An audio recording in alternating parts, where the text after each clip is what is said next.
All right, so we are doing a show about pajamas. What I would like to claim is that because if you were listening on Monday anyway, last night on Killing Eve, the colorful assassin Villanelle played an entire scene in pajamas, that we, in the space of 15 hours, just set up a pajama show. But that's not true. We were working on a pajama show for quite some time now.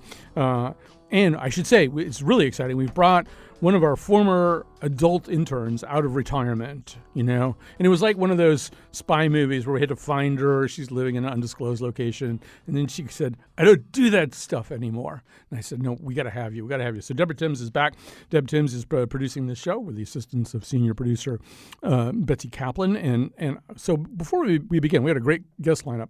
I'll tell you I'll see it. I have a pajama story. And I should say, I'm wearing pajamas and a bathrobe and slippers. Wolfie is wearing pajamas, although they're cow pajamas, so they could double as a Halloween costume or any number of other things. Carlos Mejia, the Mejiasaurus, is also wearing pajamas today. I mean, we committed to this. So here we go, and we're going to be talking here at the beginning. I said at the meeting where we talked about this, one of the meetings, I said, get Henry Alford. Now, I just said get Henry Alford because I say that a lot.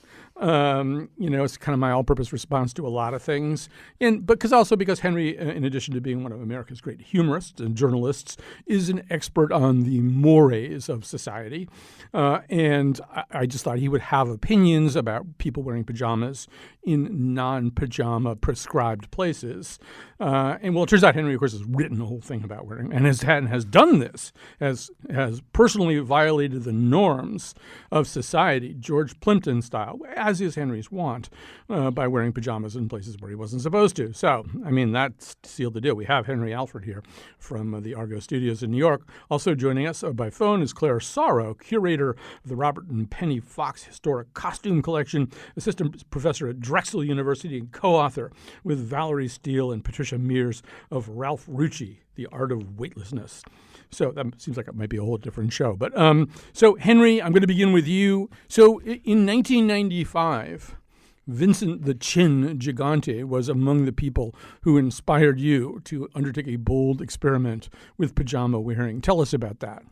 Yeah, he was just wandering the streets of Greenwich Village in his pajamas, presumably feigning dementia in order to, get out of being put on trial.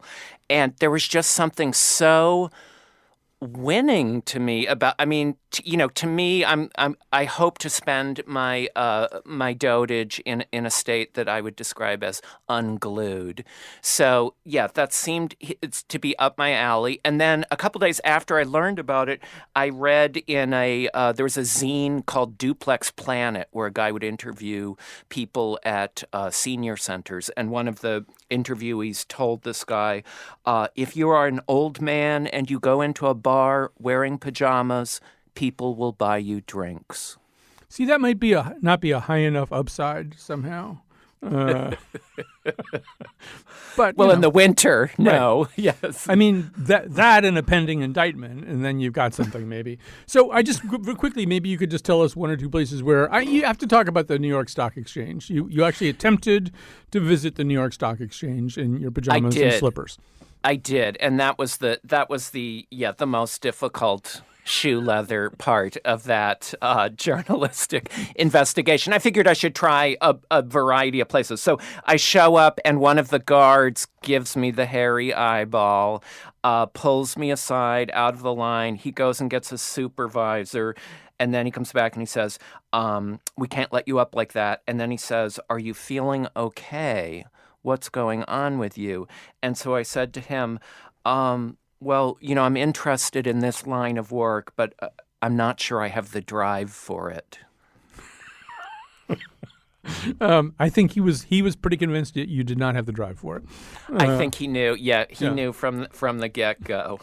So there is this whole idea, and let's weave Claire into this. So Claire, we were being told in 1995 that not just mobsters, but maybe some other like fancy people and stuff like that might be venturing out in pajamas. We're being, I think Henry found out that Madonna and some other people were doing that then. We're being told now, once again, over the last few years, the fashion industry has tried to persuade us that pajamas could be something that you would wear to a party or something like that. But I get the feeling from your work that this is not even the first two times that's happened, right? There's this wear pajamas all the time thing that just kind of rears its head, or top or bottom, from time to time. Yeah. Yes, certainly throughout the whole 20th century, you have periods of kind of elegant loungewear, smoking pajamas or dinner pajamas or beach pajamas kind of being promoted as something that you wore in certain social environments. What's happening now is really ever since the 1960s, the end of the 60s, a lot of those rules about where and when you wear things have broken down. So you do see celebrities wandering around in, very glamorous pajamas, but, in the airport rather than in their beach villa serving cocktails. Right. And teenagers are doing this too, right? Oh, yes. You see college students on campus in their pajamas all the time. So, Henry, this is a little bit of, there's a sort of a broader movement here, which I believe sometimes lives under the title of athleisure. And I should say that on Thursday of last week, I was just completely exhausted. I had a really, really tiring Wednesday, and I was working from home in my sweatpants. And I looked at my actual clothes, and they just seemed so exhausting to put on. And so I just came into work in my sweatpants, but in my sweatshirt too. And then I just told people it was athleisure. But the truth was I was just tired. But, Henry, you have many different roles. Sometimes you are the transgressor, as we've just established. But you've also written extensively about manners and mores. So what's your attitude about this? This idea that people can just show up wearing various kinds of very loose-fitting clothing? Well, I think from a manner standpoint, if you're out in the open, you're out on the street, then go with God. I think you're not going to. I think it's only when you take those pajamas into a more formal setting, be it a workplace or a graduation or an inauguration, where it becomes a little more unclear. I mean, the other place where we're seeing pajamas a lot now are like award shows. Like you'll see Rihanna showing up and accepting an award at the American Music Awards in her pajamas. And it's all about context. I think anything goes at a gathering of musicians. Yeah, but for example, as you say, go ahead, Claire. Yeah, go ahead. I was going to say, but isn't that the ultimate power play? Like, I'm such a big star, I can show up at an award show, not in a gown, but in my pajamas. Well, Henry, I think that was a point that you made back in 1995, that this could be sort of a mutual status recognition thing, that I can wear pajamas. Yeah, right. No, it can be a power play. And, what's really interesting historically is if you compare it with the 1920s, say, when Coco Chanel was encouraging women to wear pajamas at the beach, that was really shocking because that was a time when women, weren't even wearing pants. But in today's society, you've really got to go into some kind of formal setting before I think people are going to actually be shocked. Well, since you brought that up, Claire, you should give us a little bit more sense of that history, because, I think Henry has hit upon it. I mean, the transition to pajamas was also, it kind of coincided with the tradition to any kind of pants on women as opposed to skirts or dresses or whatever, was pretty controversial for a while. Oh, absolutely. It took a real long time for it to gain acceptance. As a matter of fact, it was illegal in some areas for women to wear any sort of bifurcated garments for a very long time. So it was gendered as masculine. Pajamas were originally worn by men, and it wasn't until you start to see women adopting them in the early 1910s but only certain women, only women who had the ability to flout convention. They were either incredibly wealthy or incredibly bohemian or a combination of both, where they really didn't care what people thought. And then there was always practical considerations. So there is reports of women adopting pajamas during World War I because of air raids. So they thought they were more modest and practical if they had to get out of their house in the middle of the night. But the idea of women wearing pants was very controversial. So, Claire, we know, for example, that Abraham Lincoln went to bed in his suit and stovepipe hat. He didn't wear pajamas. Ulysses S. Grant wore his military uniform to bed. I'm making these things up. These things are not true. But I guess what I'm wondering is, in the 19th century, I feel like there's an inflection point in there somewhere, right? People, there were pajamas. It's a word from India. The British spell it with a Y instead of an A. When did the United States find out about pajamas? Well, you see the British starting to adopt them in the 1870s, and it doesn't take too long for Americans of upper class who looked to the British for menswear. The menswear trends were coming from Great Britain, so they are going to adopt pajamas fairly early. At the same time, in the 1870s and the 1880s, you have an undergarment called the combination coming in, and that is that one-piece long john kind of jumpsuit garment with the flap in the seat. And that becomes like an undergarment / pajama for a lot of working class men. So that actually can be seen as kind of the transition where they're going from old nightshirts to these kind of one-piece combination garments, and then the more British style or coming from the Hindi pajama. All right, so just to sort of set the mood for a second, Wolfie, let's play clip A3 for a second. One morning, I shot an elephant in my pajamas. How he got in my pajamas, I don't know. Then we try to remove the tusks. The tusks. That's not so easy to say, tusks. You try that sometime. Tusks. Oh, simple. Tusks. Pardon me, my name is Spaulding. I've always wanted to meet you, Mr. Chandler. As I say, we try to remove the tusks, but they were embedded in so firmly that we couldn't budge them. Of course, in Alabama, the Tuscaloosa. But that's entirely irrelevant to what I was talking about. It's sort of interesting, Henry, because in the famous mirror scene, Groucho is dressed for sleep, but he's not wearing pajamas. He's wearing kind of a nightgown, and he has kind of a little flopped over night hat, too, which I don't think is really kind of maybe any trend of male sleepwear. It probably just looked funny.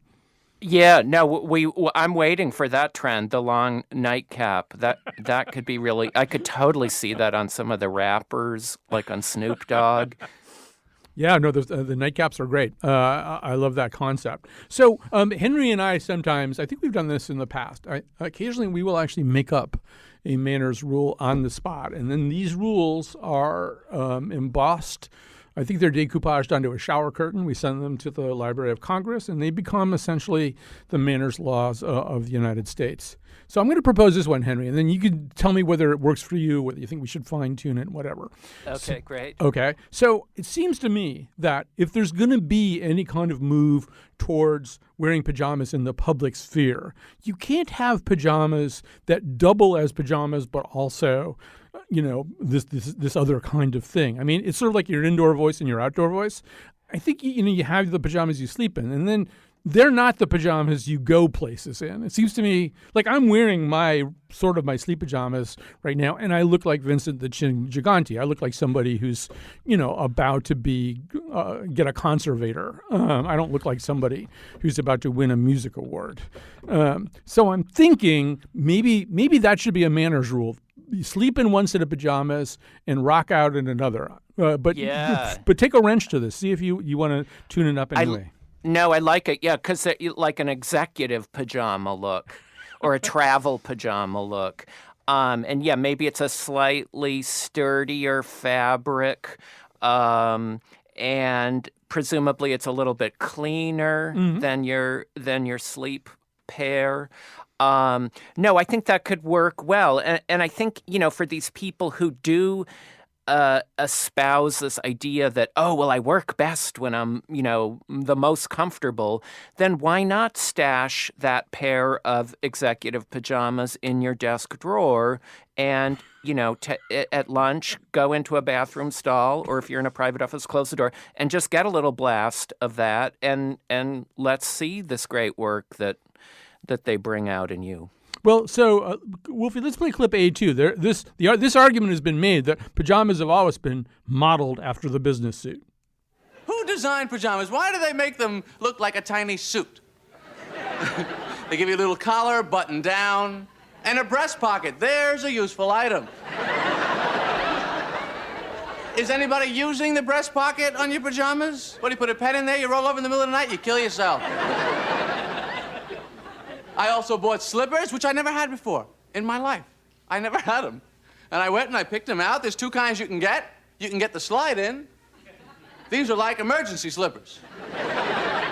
Oh, yeah, you can set these up by the side of the bed in case of a fire. Hey, you pick them right up, you get right out. You save a lot of time. Or you can get the ones with the backs, which are kind of like shoes, which if you have pajamas looks like a suit, this completes the effect.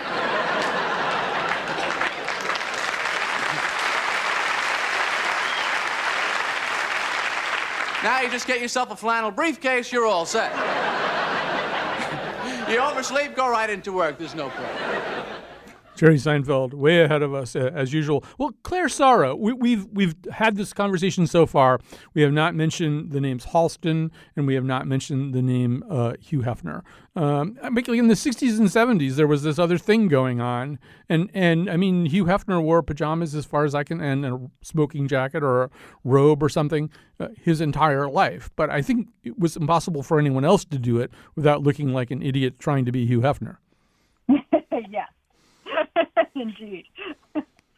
Sure. I mean, again, there's kind of a sense of branding and this idea of luxury and comfort. One of the things that Halston was really known for were these evening pajamas for women, and they were to be worn with, comparatively minimal undergarments.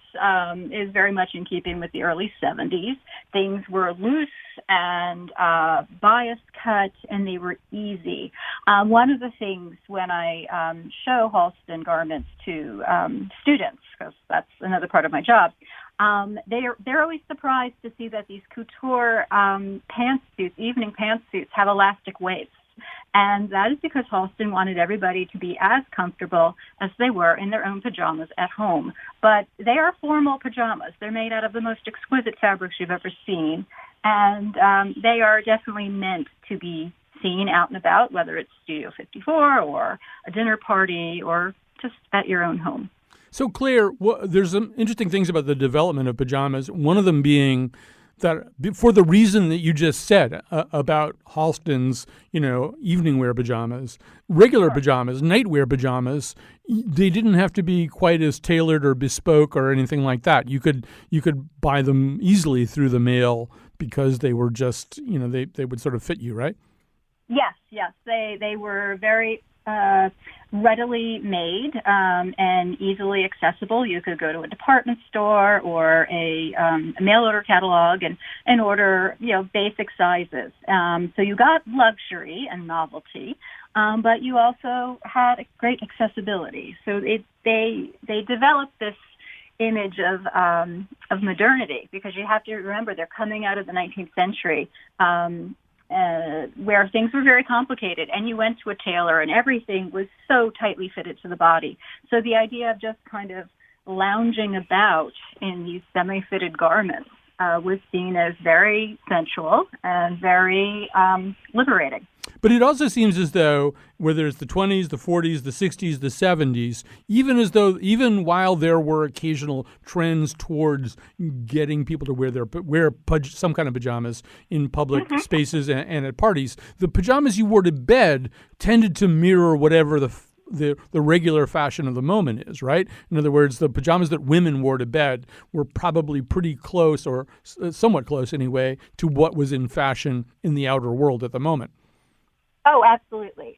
Women's pajamas almost always mirror what's going on in fashion trends. Men are much less susceptible in their fashions. I mean, they'll keep current, but they tend to hew a little bit more closely to tradition.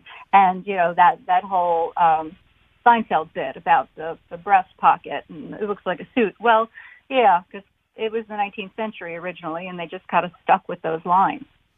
All right. So in other words, for women in the 20s, sleepwear might look a little bit like a flapper's dresses, or, the same kind of thing as you go through the decades. Yeah. There's some way in which, you get into bed wearing a slightly different version of what you wore to the party that night. All right. What we're going to do is we're going to take a little break here. Henry's staying with us, and Claire's staying with us, and we could even take calls here if you have either questions or confessions you want to make to us. I mean, we have a call screener. We can make sure you don't say too much. 860-275-7266 is the number to call if you have comments on the notion of pajamas expanding into the outside world, or if you want to tell us something deeply personal about your own pajamas. 860-275-7266. I put on my pajamas and then I go bananas. I'm a hot mama jamma, a jam in my pajamas. I put on my pajamas and then I go bananas.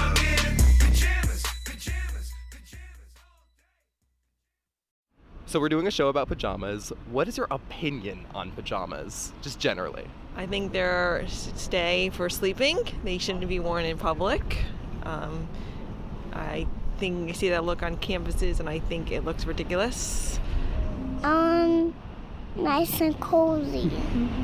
I like pajamas. I don't know. It depends. I mean, I like pajamas. They're comfortable. I think they should be attractive and sexual, warm in the winter, and light in the summer. If you wear them. I think that there's too many pajamas. Like, why? I just think, why do you need so many pairs? Like, it's kind of silly to have, like, pajamagram. Like, why do we have that? Like, it's just not necessary. All right, those are people in the street, and that's our intern Seth talking to people in the street about pajamas. They're not actually in the middle of the street; they're just out there.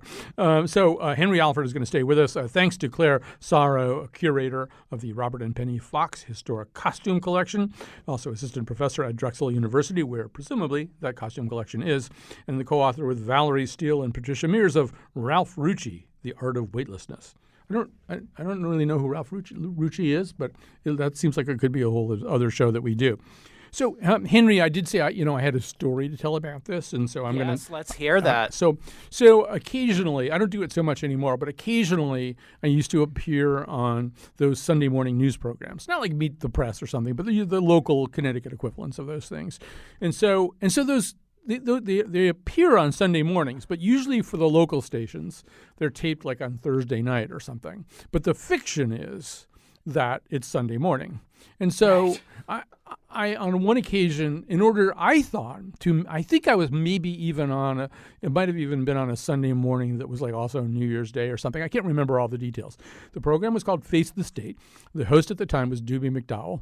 And I thought in order to enhance this moment and enhance this idea, I would show up in my pajamas and bathrobe and kind of a little bit of bedhead too, a little musty bedhead, and just say, my alarm didn't go off, and I just realized it was time, and I drove as fast as I could, and here I am, and I have time to put clothes on.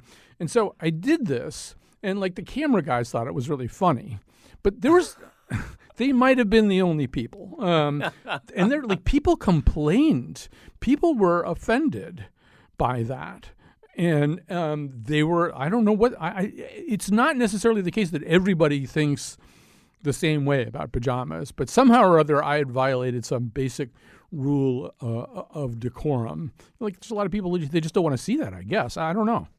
Yeah, right. But, that some people have expectations. And, I mean, the weird thing about this whole conversation is it does, at a certain point, it gets into the complicated issues of taste and class because, some people might profess, well, you can't wear sweatpants and a sweatshirt to this event. But then if you showed up in a very elegantly embroidered, silk set of silk pajamas and some slippers, then they might let you cruise right on in. And so, who's the arbiter there? Is there why is one set of clothing okay but not the other? Right, and I also think that there are ways in which any kind of clothing transgression can be interpreted by certain kinds of people as an effort to just take down society, pull down society as we know it. Communism lurks in the elasticized waistband. Well, for example, in Louisiana, I don't know if it's just one town but there was a political leader there who was trying to ban the wearing of pajamas in public, and apparently high school kids were starting to do this. Now, in defense of that guy, apparently one of the triggering events, and I think we might have to make another Alfred McEnroe fashion rule up right here too, or manners rule up right here. One of the things about pajamas, I'm trying to think of a way to put this delicately. Well, anyway, there was a bunch of high school kids in Target down there in Shreveport, Louisiana. And I guess the way that I would say it is, zippers exist for a reason, and pajamas don't have zippers.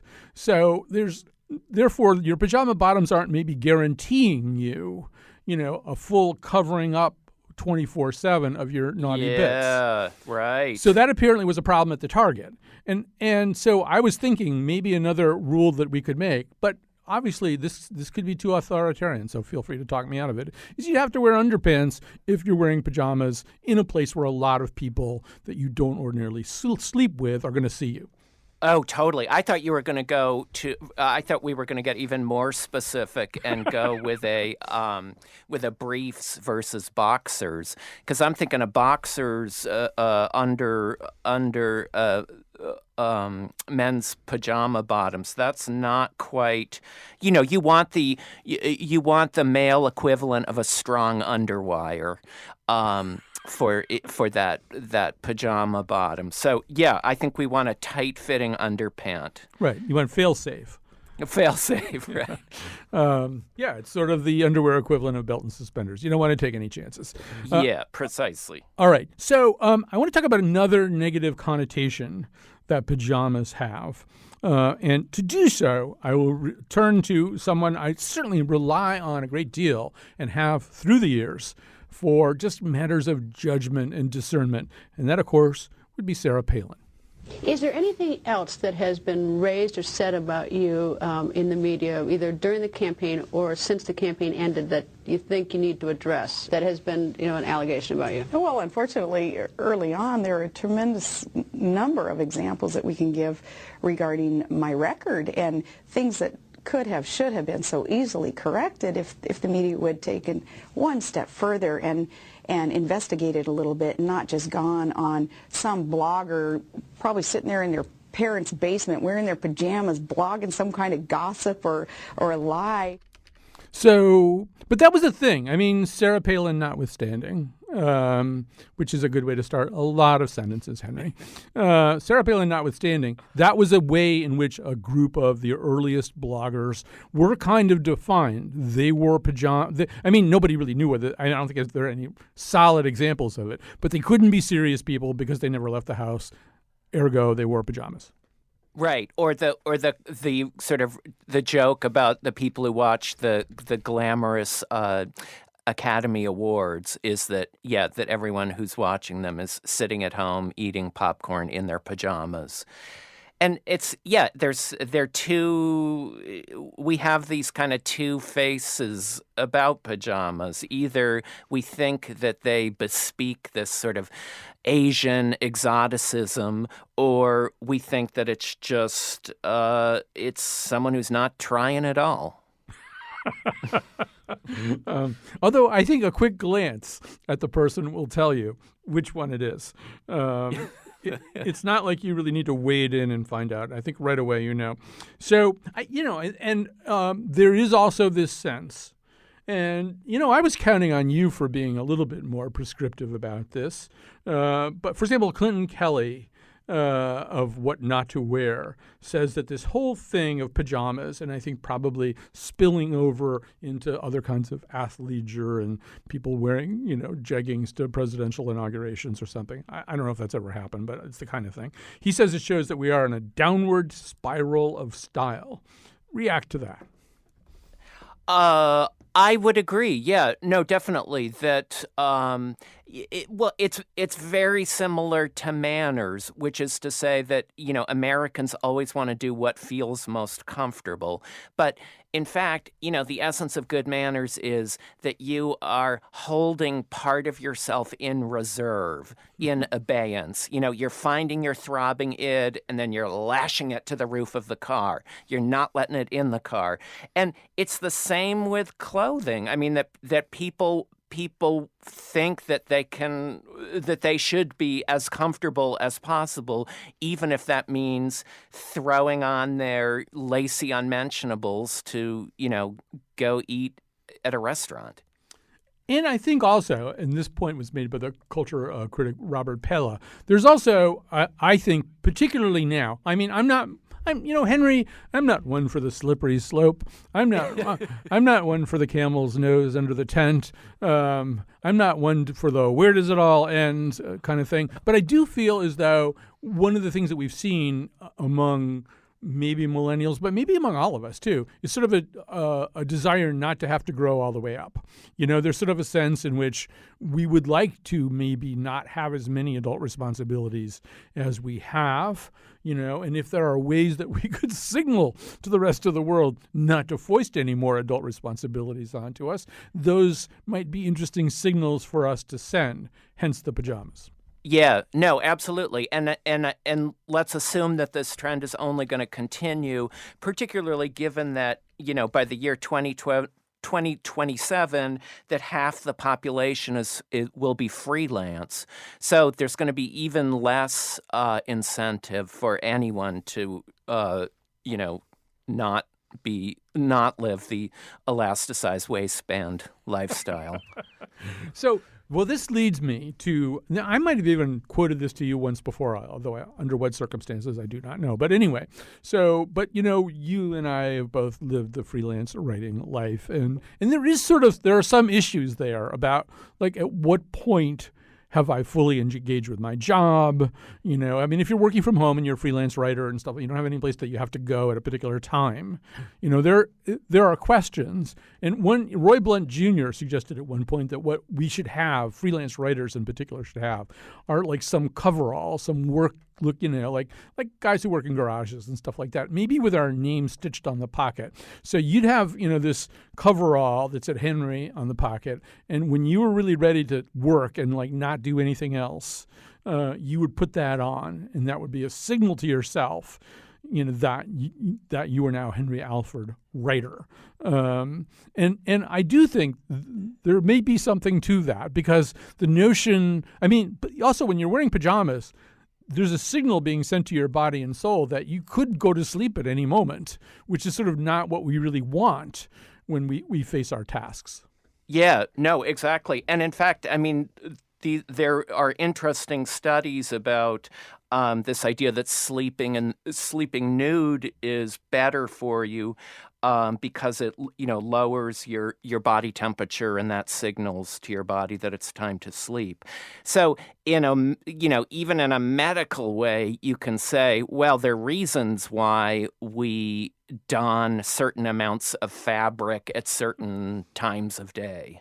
Right. And some of we're going to get to that whole sleeping nude thing in the third and final segment. But yeah, it just seems to me that if I'm wearing pajamas, I don't know, I could be interacting with my bed, my refrigerator, or my laptop, but they all have kind of an equal claim on my attention.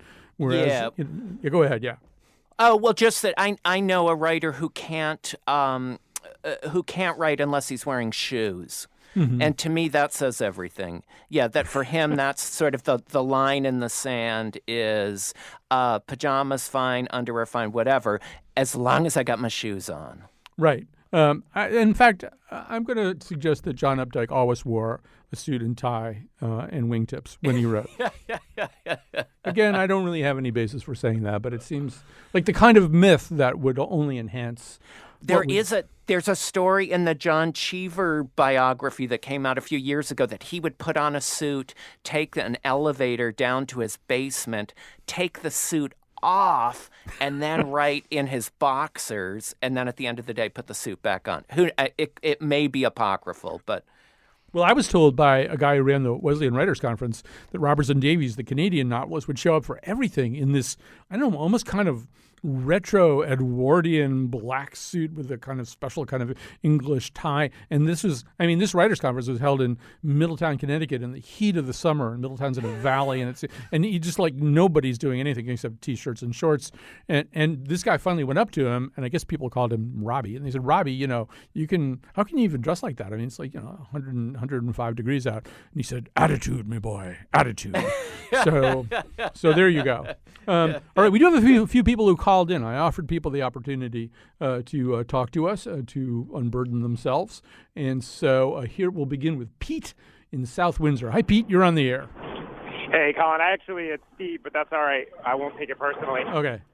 I think you guys might be overlooking one very valuable aspect to wearing pajamas. And, for dirtbags like me that come home after a mountain bike ride and we're just too tired and lazy to jump in the shower, if you put on enough pajamas, it's still okay to get in bed with your wife, and she won't yell at you for getting the sheets all nasty. And then, the pajamas will just trap in the filth. I feel as though it would be good to have the missus. Hey, hand the phone over to the missus. I feel there might be I feel like there might be a whole other story here. I'd appreciate you not including her in this conversation, because I feel like I would probably not come out smelling very well. No, well, you don't actually, but thanks for calling in. And no, I'd want to know what she says. All right. Yeah, and I think that's more fuel for your this idea of having your executive pajamas. Right. Right. Yeah, so that you've got your grubby, the ones that you're wearing in bed that are the repository for dead skin, and then you've got your ones that you've got for public. Right. Well, his pajamas are one tick away from being a hazmat suit. Yeah. He really talking containment here. This is like, he's been bitten by a monkey and he wants to get into bed now. Yeah. I kind of want to wrap it with duct tape, right, too. By the way, I can't find it in the notes right now, but you're actually supposed to wash your pajamas. Most people don't wash their pajamas often enough for exactly the reason that you're talking about, because it's full of dead skin. Oh, here it is. Okay, so how often do you think? And apparently, first of all, how often do you think men wash their pajamas? Not that guy. That guy has probably never washed his pajamas. Let's take him out of the equation for a second. I think people are doing it as I am. Well, I do it once a week. I bet most people are doing it once every 2 weeks. You are correct. Surveys show that men wait an average of 13 nights and women wait 17 nights. Women think that they're less disgusting than men, which is interesting because, men are more disgusting, actually. But you should wash your pajamas at 160 degrees, and you should wash them once a week, just the way Henry Alford does. So moms, if you're talking to your kid, say, Henry Alford washes his pajamas once a week. Give me those Chewbacca pajamas right now. You're not wearing them. All right, let's take one more call, and then we have to go to a break, and then we have to talk to a person who actually knows something about this sleeping in the nude question. Lori Ann in Branford. Hi, you're on the air. Hi, thank you so much for an extremely informative episode today. Just chock full of information, isn't it? It's fascinating. There is one thing that I'm finding that you might be leaving out, and that is the Lan's nightgown. Oh, the Lan's nightgown, yeah. With the yoked collar. In college, back in the late 70s to mid 80s, even, that's when I was out, but my sister later on in the 80s even wore them, and it was the most coveted nightwear that anybody could own. So, and many of us own several Lan's nightgowns. So tell me about how that fits into the pajama / loungewear thing that you're discussing. Oh, we should get Claire back. I don't know. This could be above our pay grade, Henry. I will, first of all, confirm based on my limited knowledge, Lorianne, everything that you just said, and my limited knowledge is based on having been married to a graduate of Wellesley, someone who graduated Wellesley around 1972, and basically life was seen as a series of brief interruptions in wearing the Land's nightgown to do other things. So you could get back in the Land's nightgown. You're completely right about that. I don't know, Henry. Do you have a hot take on this? Well, only that the Land's nightgown really addresses men's deep-seated desire to sleep with Laura Ingalls Wilder. That there is if you want to add a bonnet to that look, terrific. Go the whole way. But no, I think, seriously, I don't think we're seeing the Land's nightgown out in public so much. And that says something about those women who are taking the Little House on the Prairie route in the bedroom, is that it does bespeak a kind of decorum and modesty because they're not sharing it with the outside world. Right. I have a whole theory about why they're not being worn in public, but I'm not going to say it because it probably will get me even in more trouble than I'm already in. But so Lorianne, thanks for calling in. Henry and I need to take a break. We're going to come back. We're going to discuss this whole question of should you sleep in the nude? Should you wear pajamas? Should you wear smart pajamas? They have smart pajamas now, too. Where's my pajamas? Around the room.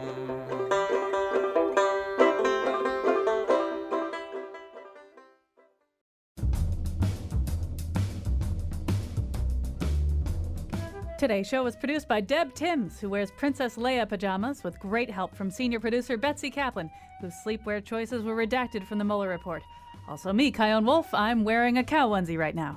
Amanda Fish does not wear pajamas because they interfere with her gills. Our intern is Kayla Thomas. The part of Bill Curry was played by Hugh Hefner. On tomorrow's show, stories of the wrongfully convicted. And now, back to Colin.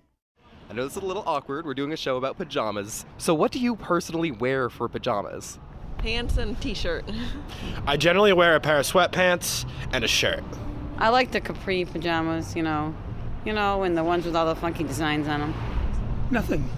All right. I go in the nude. I sleep in the nude. I don't wear pajamas. I wear a tank top. I usually wear a long pants with a t-shirt. You got to get the matching set. You have to get I like the tank top ones, and then either shorts in the winter, like the flannel pants, nice and fuzzy. What's your favorite pair that you own? Spider-Man. Yeah, those are really, really cool.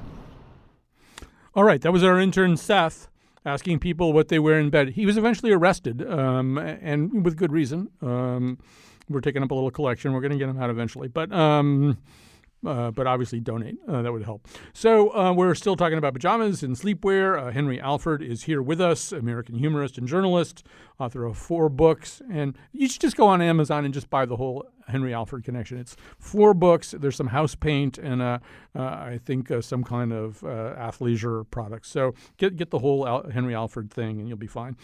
Joining us now is W. Chris Winter, sleep specialist, neurologist, and author of The Sleep Solution: Why Your Sleep is Broken and How to Fix It, which is good because my sleep is broken right now, and so is the sleep of my significant other. So first of all, welcome to our conversation, W. Chris Winter. Thank you. You can call me Chris. All right. I like that. So how much does the question of how well we sleep have to do with what we are or aren't wearing? I mean, is that a big factor?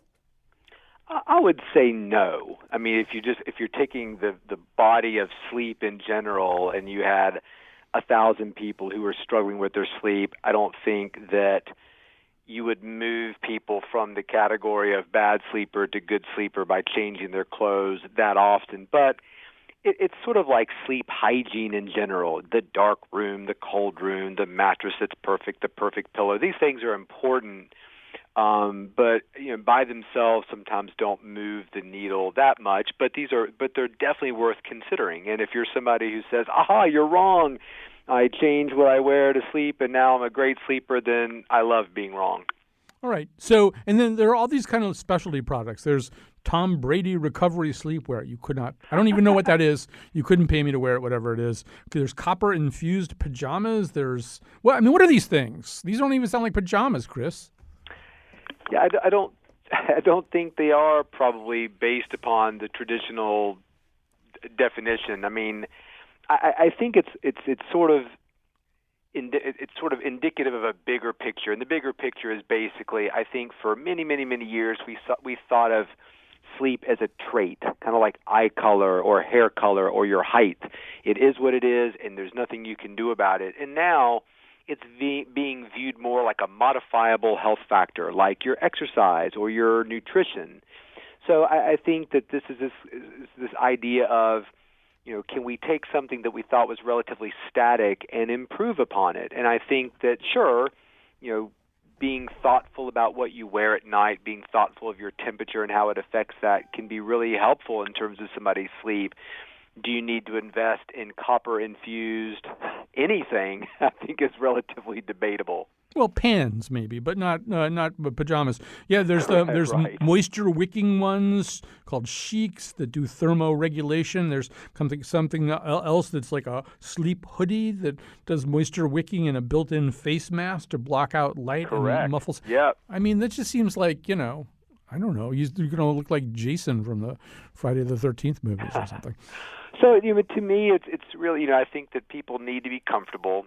I also think that it's really important for people to manage their temperature. And for a lot of individuals, they're making decisions about going to bed based upon how they feel in that moment at 11:30 at night. And when you look at a body's temperature curve, it's relatively high at that point, but maybe getting ready to start dropping. So we want to make sure that when an individual is sleeping, they've got some degree of control over their body temperature, so they're wearing something that's heavy and warm. My wife tends to go to sleep a little bit earlier than I do. Her body temperature drops a little bit earlier than mine does, which is why men and women typically fight over the thermostat sometimes.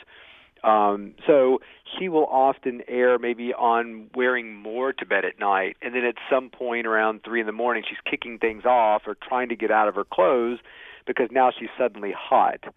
So, I mean, I think all these things are important and are kind of generating discussion like we're having right now. What should we wear, and how does what we wear at night affect the way we sleep? So, yeah, I mean, sleeping on an airplane can be kind of tough, but if you've got a little hood that's got a built-in mask, that might be outstanding. Or it might terrify the person in the seat next to you. It could, Yeah. and I have no shame about terrify. I wear crazy things on airplanes to try them out. So if you're seated next to me, I'll apologize ahead of time for what I'm about to pull out of my bag. Right. No, to apologize to the air marshal who gets sent over to you. Roommates, a lot of times you might want to sleep in the nude, but you're kind of, it's a little awkward since you've got a college roommate. Or all the athletes, I work with a lot of professional sports teams. The United States women's soccer team has roommates, unless they're in the night before their World Cup final, their Olympic final. So they may not want to wear little when there's somebody in the bed right next to them. So, giving that consideration to something like Chics or the thing you were talking about with the mask, the deep sleepwear, could be a really helpful solution to coming up with that. Or maybe your roommate stays up and keeps her computer on, and you want a dark environment to sleep in, so that little built-in mask could be potentially helpful. Could be. So, Henry Alford, bring up the thing about sleeping in the nude. We're almost out of time here, but ask Chris about this. Oh, just that I had read that sleeping in the nude, it causes your body temperature to go down, and that the amount of time it takes you to fall asleep has a big effect on your sleep satisfaction. So Chris, that's why Yeah, why sleeping in the nude is good. We got about 60 seconds left, Chris. Yeah, so I think in general, being in a cooler situation when you sleep at night is better. So for some people, wearing less when they go to bed and regulating their temperature with their bedding is better than kind of going to bed kind of warm. And that's kind of hard to get used to sometimes, but there are several studies that show cooler body temperatures typically produce faster to sleep, better sleep quality.